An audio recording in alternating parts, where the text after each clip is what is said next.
उस दिन अपनी प्रगाढ़ प्रणय का सबल प्रमाण देने के बाद मुंशी तोताराम को आशा हुई थी कि निर्मला के मर्म स्थल पर मेरा सिक्का जम जाएगा, लेकिन उनकी यह आशा लेश मात्र भी पूरी न हुई। बल्कि पहले तो वह कभी कभी उनसे हंसकर बोला भी करती थी, अब बच्चों ही के लालन पालन में व्यस्त रहने लगी। जब घर आते बच्चों को उसके पास बैठे पाते, कभी देखते कि उन्हें ला रही है, कभी पहने कपड़े पहना रही है, कभी कोई खेल खिला रही है और कभी कोई कहानी कह रही है। निर्मला का तृषित हृदय प्रणय की ओर से निराश होकर इस अवलंब ही को गनीमत समझने लगा। बच्चों के साथ हंसने बोलने में उसकी मात्र कल्पना तृप्त होती थी। पति के साथ हंसने बोलने में उसे जो संकोच, जो अरुचि तथा जो अनिच्छा होती थी, यह तक कि वह उठकर भाग जाना चाहती। उसके बदले बालकों के सच्चे सरल स्नेह से चित्त प्रसन्न हो जाता था। पहले मनसाराम उसके पास आते हुए झिझकता था, लेकिन मानसिक विकास में 5 साल छोटा, हॉकी और फुटबॉल ही उसका संसार, उसकी कल्पनाओं का मुक्त क्षेत्र तथा उसकी कामनाओं का हरा भरा भाग था। इकहरे बदन का छारारा सुंदर हंसमुख लज्जशील बालक था, जिसका घर से केवल भोजन का नाता था। बाकी सारे दिन न जाने कहाँ घूमा करता।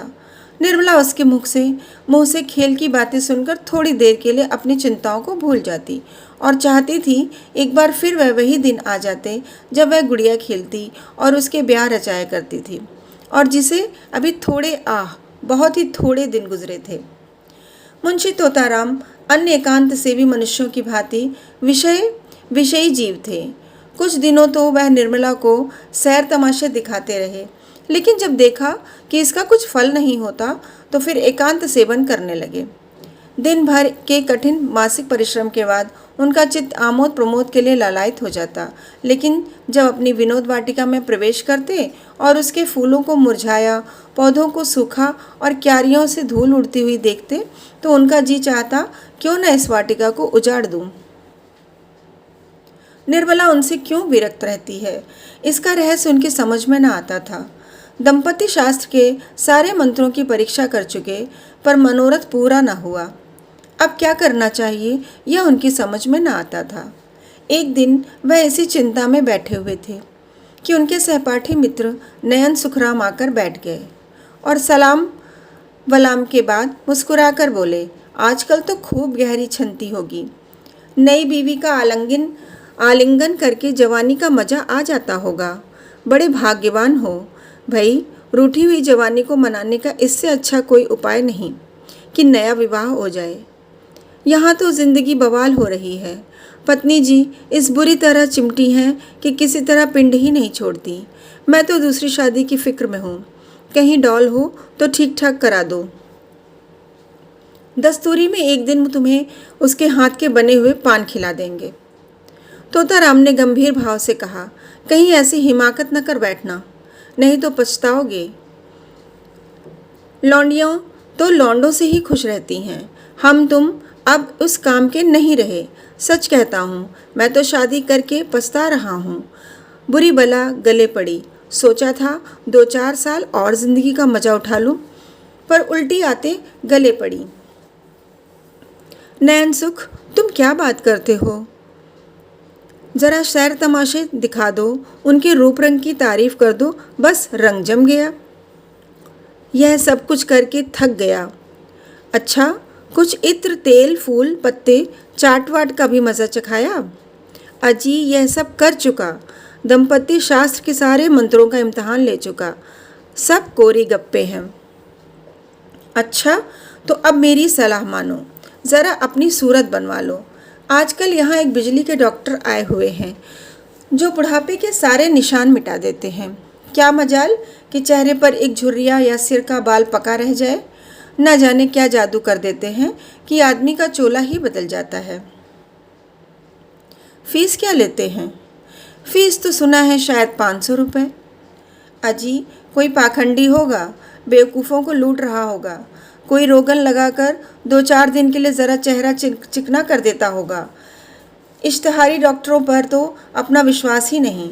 10-5 की बात होती तो कहता, ज़रा दिल लगी ही सही, 500 रुपये बड़ी रकम है।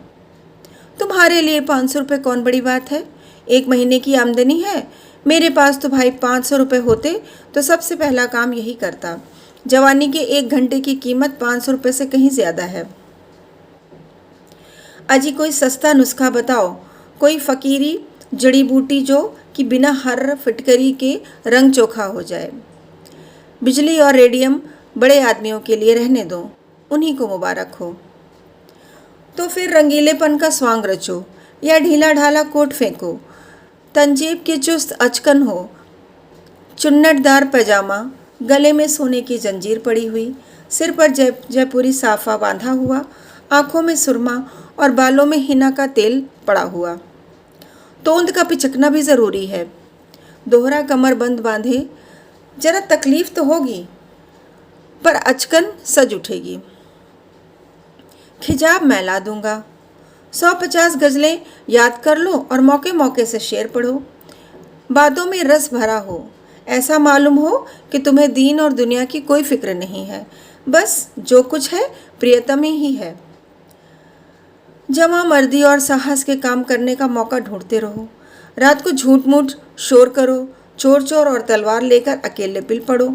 जहाँ ज़रा मौका देखने को मिले, ऐसा ना हो कि सचमुच कोई चोर आ जाए और तुम उसके पीछे दौड़ो, नहीं तो सारी कलई खुल जाएगी और मुफ्त के उल्लू बनोगे। उस वक्त तो जवामर्दी उसी में है कि दम साथे खड़े रहो, जिससे वह समझे कि तुम्हें खबर ही नहीं हुई। लेकिन ज्यों ही चोर भाग खड़ा हो, तुम भी उछलकर बाहर निकलो और तलवार लेकर कहाँ कहाँ कहते दौड़ो। ज़्यादा नहीं, 1 महीना मेरी बातों का इम्तहान करके देखें। अगर वह तुम्हारी दम न भरने लगे तो जो जुर्माना कहो वह दूँ। तोताराम ने उस वक्त तो यह बातें हंसी में उड़ा दी, जैसे कि एक व्यवहार कुशल मनुष्य को करना चाहिए था। लेकिन इसमें कि कुछ बातें उसके मन में बैठ गईं। उनका असर पढ़ने में कोई संदेह न था।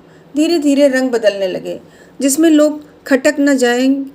पहले बालों से शुरू किया, फिर सुरमे की बारी आई, यहाँ तक कि 1-2 महीने में उनका कलेवर ही बदल गया। गज़लें याद करने का प्रस्ताव तो हास्यपद था, लेकिन वीरता की डींग मारने में कोई हानि न थी। उस दिन से वह रोज अपनी जवामर्दी का कोई न कोई प्रसंग अवश्य छेड़ देते। निर्मला को संदेह होने लगा कि कहीं इन्हें उन्माद का रोग तो नहीं हो रहा है। जो आदमी मूंग की दाल और मोटे आटे को 2 फुलके खाकर भी नमक सुलेमानी का मोहताज हो, उसके छैलेपन पर उन्माद का संदेह हो तो आश्चर्य ही क्या। निर्मला पर इस पागलपन का और क्या रंग जमता। हाँ, उसे इन पर दया आने लगी। क्रोध और घृणा का भाव जाता रहा। क्रोध और घृणा उन पर होती है जो अपने होश में हो। पागल आदमी तो दया का ही पात्र होता है। वह बात बात में उनकी चुटकियां लेती, उनका मजाक उड़ाती, जैसे लोग पागलों के साथ किया करते हैं। हाँ, इसका ध्यान रखती थी कि वह समझ न जाएं। वह सोचती, बेचारा अपने पाप का प्रायश्चित कर रहा है। यह सारा स्वांग केवल इसलिए तो है कि मैं अपना दुख भूल जाऊं। आखिर अब भाग्य तो बदल रह सकता नहीं, इस बेचारे को क्यों जलाऊं। एक दिन रात को 9 बजे तोताराम बांके बने हुए सैर करके लौटे और निर्मला से बोले, आज 3 चोरों से सामना हो गया, जरा शिवपुर की तरफ चला गया था। अंधेरा था ही। ज्यों ही रेल की सड़क के पास पहुंचा तो 3 आदमी तलवार लिए हुए न जाने किधर से निकल पड़े। यकीन मानो, तीनों काले देव थे। मैं बिल्कुल अकेला, पास में सिर्फ यह छड़ी थी। उधर तीनों तलवार बांधे हुए होश उड़ गए। समझ गया कि जिंदगी का यहीं तक साथ था। मगर मैंने भी सोचा, मरता ही हूँ तो वीरों की मौत क्यों ना मरूं। इतने में एक आदमी ने ललकार कर कहा, रख दे, तेरे पास जो कुछ हो चुपके से चला जा। मैं छड़ी संभाल कर खड़ा हो गया और बोला, मेरे पास तो सिर्फ यह छड़ी है और इसका मूल्य 1 आदमी का सिर है। मेरे मुंह से इतना निकलना था कि तीनों तलवार खींचकर मुझ पर झपट पड़े और मैं उनके वारों की छड़ी पर उन रोकने लगा। तीनों झल्लाकर वार करते थे। खटाके की आवाज़ होती थी और मैं बिजली की तरह झपट कर उनके तारों को काट देता था। कोई 10 मिनट तक तीनों ने खूब तलवार के जौहर दिखाए, पर मुझ पर रेफ तक न आई। मजबूरी यही थी कि मेरे हाथ में तलवार न थी। यदि कहीं तलवार होती तो एक को जीता न छोड़ता। खैर, कहाँ तक बयां करूं। उस वक्त मेरे हाथों की सफाई देखने काबिल थी। मुझे खुद आश्चर्य हो रहा था कि यह चपलता मुझ में कहाँ से आ गई। जब तीनों ने देखा कि यहाँ दाल नहीं गलने की, तो तलवार म्यान में रख ली और पीठ ठोक कर बोले, जवान, तुम सा वीर आज तक नहीं देखा। हम तीनों 300 पर भारी गांव के गांव ढोल बजाकर लूटते हैं, पर आज तुमने हमें नीचा दिखा दिया। हम तुम्हारा लोहा मान गए। यह कहकर तीनों फिर नजरों से गायब हो गए। निर्मला ने गंभीर भाव से मुस्कुराकर कहा, इस छड़ी पर तो तलवार के बहुत से निशान बने हुए होंगे। मुंशी जी इस शंका के लिए तैयार न थे, पर कोई जवाब देना आवश्यक था। बोले, मैं वारों को बराबर खाली कर देता। 2-4 चोटें छड़ी पर पड़ी थीं तो उचटती हुई, जिनसे कोई निशान नहीं पड़ सकता था। अभी उनके मुंह से पूरी बात भी न निकली थी कि सहसा रुक्मणी देवी बदहवास दौड़ती हुई आईं और हाफते हुए बोली, तोता है कि नहीं? मेरे कमरे में सांप निकल आया है। मेरी चरपाई के नीचे बैठा हुआ है। मैं उठकर भागी। मुआ कोई 2 गज का होगा। फन निकाले फुफकार रहा है। जरा चलो तो डंडा लेते चलना। तोता राम के चेहरे का रंग उड़ गया। मुंह पर हवाइयाँ छूटने लगी, मगर मन के भावों को छिपाकर बोले, सांप यहाँ कहाँ? तुम्हें धोखा हुआ होगा। कोई रस्सी होगी। अरे मैंने अपनी आंखों से देखा है, जरा चलकर देख लो ना। है, मर्द होकर डरते हो? मुंशी जी घर से तो निकले, लेकिन बरामदे में फिर ठिठक गए। उनके पाँव ही ना उठते थे। कलेजा धड़ धड़ कर रहा था। सांप बड़ा क्रोधी जानवर है। कहीं काट ले तो मुफ्त में प्राण से हाथ धोना पड़े। बोले, डरता नहीं हूँ, सांप ही तो है। शेर तो नहीं, मगर सांप पर लाठी नहीं असर करती। जाकर किसी को भेजूं, किसी के घर से भाला लाए। यह कहकर मुंशी जी लपके हुए बाहर चले गए। मनसाराम बैठा खाना खा रहा था। मुंशी जी तो बाहर चले गए। इधर वह खाना छोड़ अपनी हॉकी का डंडा हाथ में ले कमरे में घुसा और तुरंत चरपाई खींच ली। सांप मस्त था। भागने के बदले फन निकालकर खड़ा हो गया। मानसाराम ने चटपट चरपाई की चादर उठाकर सांप के ऊपर फेंक दी और ताबड़तोड़ 3-4 डंडे कसकर जमाए। सांप चादर के अंदर तड़प कर रह गया। तब उसे डंडे पर उठाए हुए बाहर चला। मुंशी जी कई आदमियों को साथ लिए चले आ रहे थे। मनसाराम को सांप लटकाए आते देखा तो सहसा उनके मुख से चीख निकल पड़ी, मगर फिर संभल गए और बोले, मैं तो आ ही रहा था। तुमने क्यों जल्दी की? दे दो, कोई फेंक आए। यह कहकर बहादुरी के साथ रुक्मणी के कमरे के द्वार पर जाकर खड़े हो गए और कमरे को खूब देखभाल कर मूँछों पर ताव देते हुए निर्मला के पास जाकर बोले, मैं जब तक आऊं मनसाराम ने मार डाला। बेसमझ लड़का डंडा लेकर दौड़ पड़ा। सांप हमेशा भाले से मारना चाहिए, यही तो लड़कों में ऐब है। मैंने ऐसे ऐसे कितने सांप मारे हैं। सांप को खिला खिला कर मारता हूँ। कितनों हुई को मुट्ठी से पकड़कर मसल दिया है। रुक्मणी ने कहा, जाओ भी, देख ली तुम्हारी मर्दांगी। मुंशी जी झेप कर बोले, अच्छा जाओ, मैं डरपोक ही सही, तुमसे कुछ इनाम तो नहीं मांग रहा हूँ। जाकर महाराज से कहा, खाना निकालें।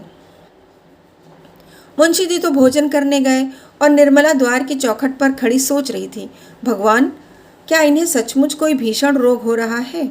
क्या मेरी दशा को और भी दारुण बनाना चाहते हो? मैं इनकी सेवा कर सकती हूँ, सम्मान कर सकी हूँ, अपना जीवन इनके चरणों पर अर्पण कर सकती हूँ, लेकिन वह नहीं कर सकती जो मेरे किए नहीं हो सकता।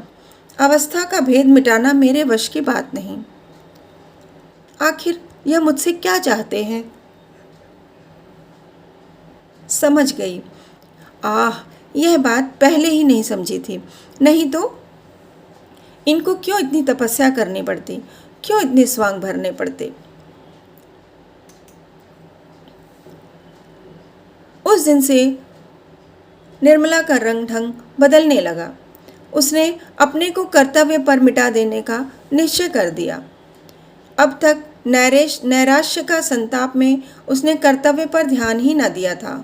उसके हृदय में विपल्लव की ज्वाला सी दहकती रहती थी, जिसकी असम्य वेदना ने उसे संज्ञानहीन सा कर रखा था। अब उस वेदना का वेग शांत होने लगा। उसे ज्ञात हुआ कि मेरे लिए जीवन का कोई आनंद नहीं। उसका स्वप्न देखकर क्यों इस जीवन को नष्ट करूं? संसार में सबके सब प्राणी सुख सेज ही पर तो नहीं सोते। मैं भी उन्हीं अभागों में से हूँ। मुझे भी विधाता ने कुछ दुख की गठरी ढोने के लिए चुना है। वह बोझ सिर से उतर नहीं सकता। उसे फेंकना भी चाहूँ तो नहीं फेंक सकती। उस कठिन भार से चाहे आंखों में अंधेरा छा जाए, चाहे गर्दन टूटने लगे, चाहे पैर उठाना दुस्तर हो जाए, लेकिन वह गठरी ढोनी ही पड़ेगी। उम्र भर का कैदी कहाँ तक रोएगा? रोए भी तो कौन देखता है? किसे उस पर दया आती है? रोने से काम में हर्ज होने के कारण उसे और यातनाएं ही तो सहनी पड़ती हैं। दूसरे दिन वकील साहब कचहरी से आए तो देखा निर्मला की सहास्य मूर्ति अपने कमरे के द्वार पर खड़ी है। वह अनिंद छवि देखकर उनकी आंखें तृप्त हो गईं। आज बहुत दिनों के बाद उन्हें यह कमल खिला हुआ दिखलाई दिया। कमरे में एक बड़ा सा आईना दीवार में लटका हुआ था। उस पर एक पर्दा पड़ा रहता था। आज उसका पर्दा उठा हुआ था। वकील साहब ने कमरे में कदम रखा तो शीशे पर निगाह पड़ी। अपनी सूरत साफ साफ दिखाई दी। उनके हृदय में चोट सी लग गई। दिन भर के परिश्रम से मुख की कांति मलिन हो गई थी। भांति भांति के पौष्टिक पदार्थ खाने पर भी गालों की झुर्रियाँ साफ दिखाई दे रही थीं। तोंद कसी होने पर भी किसी मुंहजोर घोड़े की भांति बाहर निकली हुई थी। आईने के ही सामने किंतु दूसरी ओर ताकती हुई निर्मला भी खड़ी हुई थी। दोनों सूरतों में कितना अंतर था। एक रत्न जटिल विशाल भवन, दूसरा टूटा फूटा खंडहर। वह उस आईने की ओर न देख सके। अपनी यह हीन अवस्था उनके लिए असम्य थी। वे आईने के सामने से हट गए। उन्हें अपनी ही सूरत से घृणा होने लगी। फिर इस रूपवती कामनी का उनसे घृणा करना कोई आश्चर्य की बात न थी। निर्मला की ओर ताकने का भी उन्हें साहस न हुआ। उसकी यह अनुपम छवि उनके हृदय का शूल बन गई। निर्मला ने कहा, आज इतनी देर कहाँ लगाई? दिन भर राह देखते देखते आंखें फूट जाती हैं। तोताराम ने खिड़की की ओर ताकते हुए जवाब दिया, मुकदमों के मारे दम मारने की छुट्टी नहीं मिलती। अभी एक मुकदमा और था, लेकिन मैं सिरदर्द का बहाना करके भाग खड़ा हुआ। तो क्यों इतने मुकदमे लेते हो? काम उतना ही करना चाहिए जितना आराम से हो सके। प्राण देकर थोड़े ही काम किया जाता है। मत लिया करो बहुत मुकदमे। मुझे रुपयों का लालच नहीं। तुम आराम से रहोगे तो रुपए बहुत मिलेंगे। भाई, आती हुई लक्ष्मी भी तो नहीं ठुकराई जाती। लक्ष्मी अगर रक्त और मांस की भेंट लेकर आती है तो उसका ना आना ही अच्छा। मैं धन की भूखी नहीं हूँ। इस वक्त मानसाराम भी स्कूल से लौटा। धूप में चलने के कारण मुख पर पसीने की बूंदें आई हुई थीं। गोरे मुखड़े पर खून की लाली दौड़ रही थी। आंखों से ज्योति सी निकलती मालूम होती थी। द्वार पर खड़ा होकर बोला, अम्मा, अम्मा जी, लाइए कुछ खाने को निकालिए, ज़रा खेलने जाना है।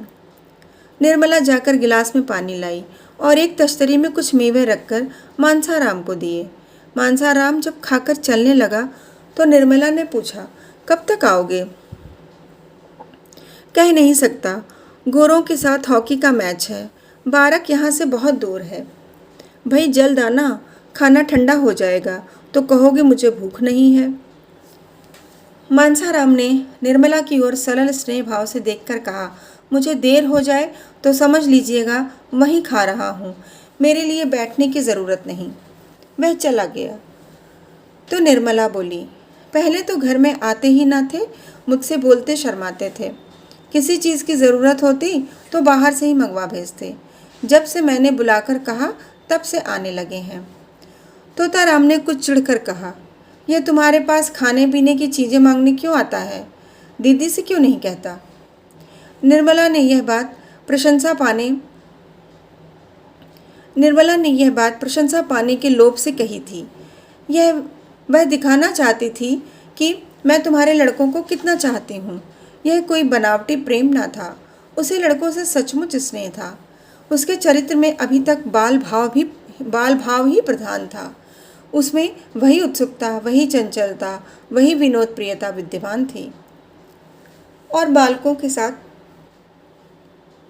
उसकी ये बाल वृत्तियाँ प्रस्फुटित होती थीं।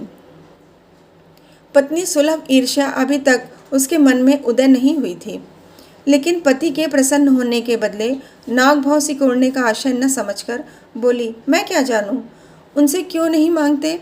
मेरे पास आते हैं तो दुत्कार नहीं देती। अगर ऐसा करूं तो यही होगा कि यह लड़कों को देखकर जलती है। मुंशी जी ने उसका कुछ जवाब न दिया, लेकिन आज उन्होंने मुवक्किलों से बातें नहीं की। सीधे मानसाराम के पास गए और उसका इम्तहान लेने लगे। यह जीवन में पहला ही अवसर था कि इन्होंने मानसाराम या किसी लड़के की शिक्षा उन्नति के विषय में इतनी दिलचस्पी दिखाई हो। उन्हें अपने काम से सिर उठाने की फुर्सत ही न मिलती थी। उन्हें इन विषयों को पढ़े हुए 40 वर्ष के लगभग हो गए थे। तब से उनकी ओर आंख तक न उठाई थी। वह कानूनी पुस्तकों और पत्रों के सिवा और कुछ पढ़ते ही न थे। इसका समय ही न मिलता। पर आज उन्हीं विषयों में मानसाराम की परीक्षा लेने लगे। मानसाराम जहीन था और इसके साथ ही मेहनती भी था। खेल में भी टीम का कैप्टन होने पर भी वह क्लास में प्रथम रहता था। जिस पाठ को एक बार देख लेता, पत्थर की लकीर हो जाती थी। मुंशी जी को उतावली में ऐसे मार्मिक प्रश्न तो सूझे नहीं, जिनके उत्तर देने में चतुर लड़के को भी कुछ सोचना पड़ता, और ऊपरी प्रश्नों को मानसाराम से चुटकियों में उड़ा दिया। कोई सिपाही अपने शत्रु पर वार खाली जाते देखकर कैसे झल्ला झल्ला कर और भी तेजी से वार करता है, उसी भांति मानसाराम के जवाबों को सुन सुनकर वकील साहब भी झल्लाते थे। वह कोई प्रश्न करना चाहते थे जिसका जवाब मानसाराम से न बन पड़े। देखना चाहते थे कि इसका कमजोर पहलू कहाँ है। यह देखकर अब उन्हें संतोष न हो सकता था कि वह क्या करता है। वह यह देखना चाहते थे कि यह क्या नहीं कर सकता। कोई अभ्यस्त परीक्षक मानसाराम की कमजोरियों को आसानी से दिखा देता, पर वकील साहब अपनी आधी शताब्दी की भूली हुई शिक्षा के आधार पर इतने सफल कैसे होते। अंत में उन्हें अपना गुस्सा उतारने के लिए कोई बहाना न मिला, तो बोले, मैं देखता हूँ तुम सारे दिन इधर उधर मटर गश्ती किया करते हो। मैं तुम्हारे चरित्र को तुम्हारी बुद्धि से बढ़कर समझता हूँ, और तुम्हारा यूं आवारा घूमना मुझे गवारा नहीं हो सकता। मानसाराम ने निर्भीकता से कहा, मैं शाम को 1 घंटा खेलने के लिए जाने के सिवा दिन भर कहीं नहीं जाता। आप अम्मा या बुआ जी से पूछ लें। मुझे खुद इस तरह घूमना पसंद नहीं। हाँ, खेलने के लिए हेडमास्टर साहब से आग्रह करके बुलाते हैं तो मजबूरन जाना पड़ता है। अगर आपको मेरा खेलना जाना पसंद नहीं है तो कल से न जाऊंगा। मुंशी जी ने देखा कि बातें दूसरे ही रुख पर जा रही हैं, तो तीव्र स्वर में बोले, मुझे इस बात का इत्मीनान क्यों कर हो कि खेलने के सिवा कहीं नहीं घूमने जाते? मैं बराबर शिकायतें सुनता हूँ। मानसाराम ने उत्तेजित होकर कहा, किन महाशय ने आपसे ये शिकायत की है? जरा मैं भी तो सुनूं। कोई हो, इससे तुमसे कोई मतलब नहीं। तुम्हें इतना विश्वास होना चाहिए कि मैं झूठा आक्षेप नहीं करता। अगर मेरे सामने कोई आकर कह दे कि मैंने इन्हें कहीं घूमते देखा है तो मुंह न दिखाऊं। किसी को ऐसी क्या गरज पड़ी है कि तुम्हारी मुंह पर तुम्हारी शिकायत करे और तुमसे बैर मोल ले? तुम अपने 2-4 साथियों को लेकर उसके घर की खपरेल फोड़ते फिरो। मुझसे इस किस्म का शिकायत एक आदमी ने नहीं, कई आदमियों ने की, और कोई वजह नहीं है कि मैं अपने दोस्तों की बात पर विश्वास न करूं। मैं चाहता हूं कि तुम स्कूल ही में रहा करो। मानसाराम ने मुंह गिराकर कहा, मुझे वहां रहने में कोई आपत्ति नहीं है। जब से कहिए चला जाऊं। तुमने मुंह क्यों लटका लिया? क्या वहां रहना अच्छा नहीं लगता? ऐसा मालूम होता है मानो वहां जाने के भय से तुम्हारी नानी मरी जा रही है। आखिर बात क्या है? वहाँ तुम्हें क्या तकलीफ होगी? मानसाराम छात्रालय में रहने के लिए उत्सुक नहीं था, लेकिन जब मुंशी जी ने यही बात कह दी और इसका कारण पूछा, सो वह अपनी झेप मिटाने के लिए प्रसन्नचित्त होकर बोला, मुंह क्यों लटकाऊं? मेरे लिए जैसे बोर्डिंग हाउस, तकलीफ भी कोई नहीं, और हो भी तो उससे कह सह सकता हूँ। मैं कल से चला जाऊँगा। हाँ, अगर जगह न खाली हुई तो मजबूरी है। मुंशी जी वकील थे, समझ गए कि यह लड़का कोई ऐसा बहाना ढूंढ रहा है जिसमें मुझे वहाँ जाना भी ना पड़े और कोई इल्ज़ाम भी सिर पर ना आए। बोले, सब लड़कों के लिए जगह है, तुम्हारे लिए जगह न होगी? कितने ही लड़कों को जगह नहीं मिली और वे बाहर किराए के मकानों में पड़े हुए हैं। अभी बोर्डिंग हाउस में एक लड़के का नाम कट गया था तो 50 अर्जियां उस जगह के लिए आई थीं। वकील साहब ने ज़्यादा तर्क वितर्क करना उचित नहीं समझा। मनसाराम को कल तैयार रहने की आज्ञा देकर अपनी बग्घी तैयार कराई और सैर करने चले गए। इधर कुछ दिनों से वह शाम को प्रायः सैर करने चले जाया करते थे। किसी अनुभवी प्राणी ने बतलाया था कि दीर्घ जीवन के लिए इससे बढ़कर कोई मंत्र नहीं है। उनके जाने के बाद मनसाराम आकर रुक्मणी से बोला, बुआ जी, बाबूजी ने मुझे कल से स्कूल में रहने को कहा है। रुक्मणी ने विस्मित होकर पूछा, क्यों? मैं क्या जानूं? कहने लगे कि तुम यहाँ आवारों की तरह इधर उधर फिरा करते हो। तूने कहा नहीं कि मैं नहीं जाऊँगा?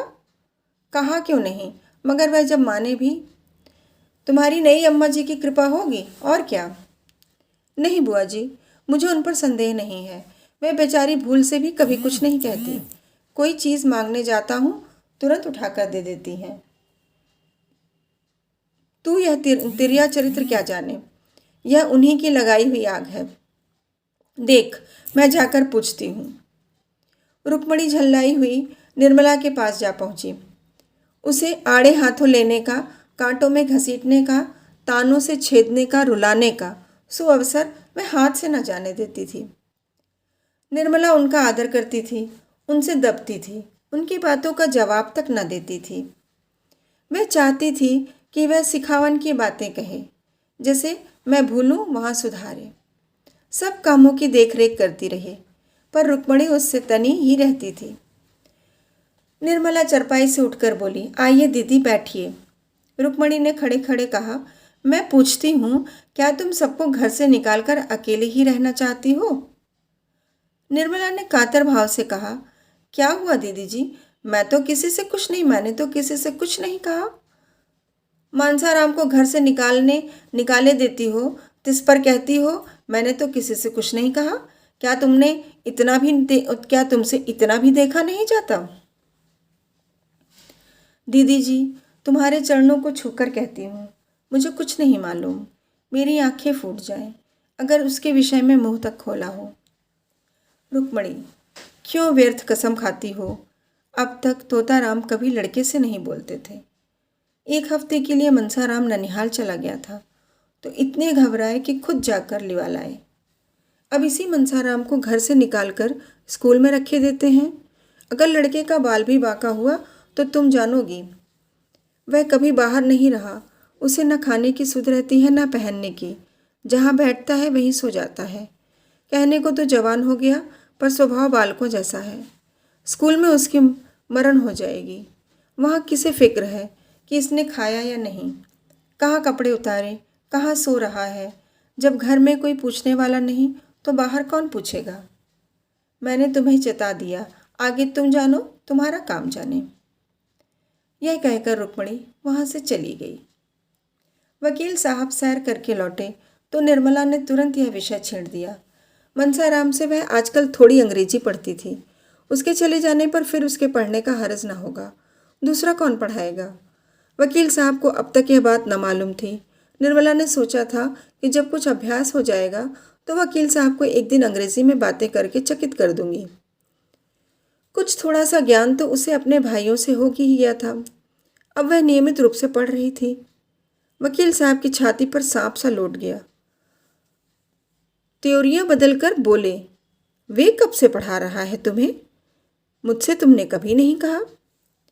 निर्मला ने उनका यह रूप केवल एक बार देखा था, जब उन्होंने सियाराम को मारते मारते बेदम कर दिया था।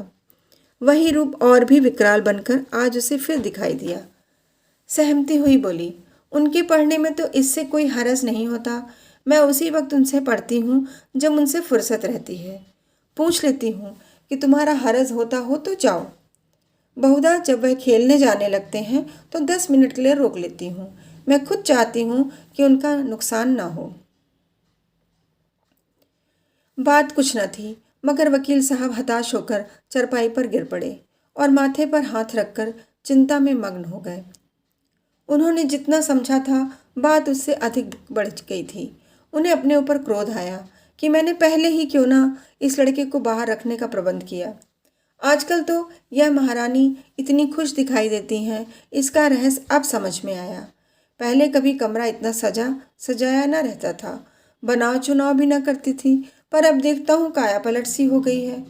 जी में तो आया कि इसी वक्त चलकर मानसाराम को निकाल दे, लेकिन प्रौढ़ बुद्धि ने समझाया कि इस अवसर पर क्रोध की ज़रूरत नहीं। कहीं इसने भांप लिया तो गजब ही हो जाएगा। हाँ, ज़रा इसके मनोभावों को टटोलना चाहिए। बोले, यह तो मैं जानता हूँ कि तुम्हें 2-4 मिनट पढ़ाने से उसका हरज नहीं होता, लेकिन आवारा लड़का है, अपना काम न करने का उसे एक बहाना तो मिल जाता है। कल अगर फेल हो गया तो साफ कह देगा, मैं तो दिन भर पढ़ाता रहता था। मैं तुम्हारे लिए कोई मिस नौकर रख दूंगा। कुछ ज़्यादा खर्च ना होगा। तुमने मुझसे पहले कहा ही नहीं। यह तुम्हें भला क्या पढ़ाता होगा, 2-4 शब्द बताकर भाग जाता होगा। इस तरह तो तुम्हें कुछ भी ना आएगा।